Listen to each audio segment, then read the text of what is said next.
A convergent geometric series consisting of only positive terms has the first term of a, constant ratio of r, and the nth term tn, such that we have a sigma notation denoting the following. So we start at 3, we end at infinity, and all of that good stuff is going to be equal to a quarter.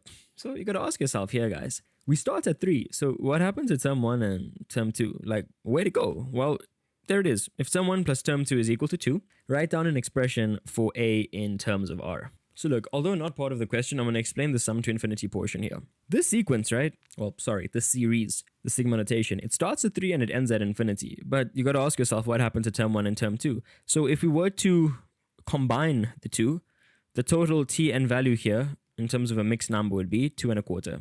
That's it. Because from 3 all the way to infinity, all of that, literally from 3 all the way to infinity, is only equal to a quarter.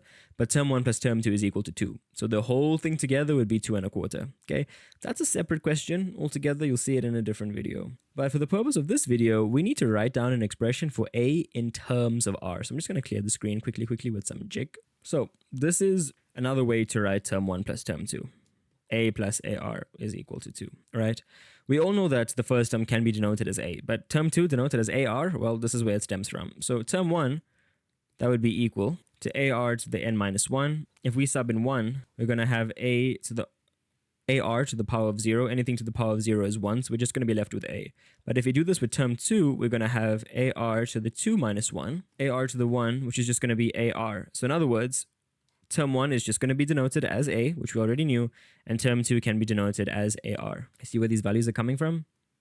Okay, so just look on this side of the page, pretty please. Now that we know that A plus AR is equal to 2, we need to write down an expression for A in terms of R. Look, those are just some big words. In essence, my friends, it means isolate A. So, well, there are two A's here, so we've got to factorize it. So what's going to be left in the bracket if we take out an A? It's just going to be 1 plus R is equal to 20. In order to isolate A, we need to divide both sides by... Sorry, I'm being so silly. The question clearly says 2. I've drawn 20. Sorry if you're a bit confused. So A plus AR is equal to the 2. Take out a common A. What's left in the bracket? 1 plus R is equal to 2. And we need to divide both sides now by 1 plus R. So A is equal to 2 over 1 plus R. And that's it. That's literally the entire question. 3.1 is, it's chips. Okay, don't stress too much and just remember this concept here. It's starting at 3, so immediately ask yourself, what happened to term 1 and term 2?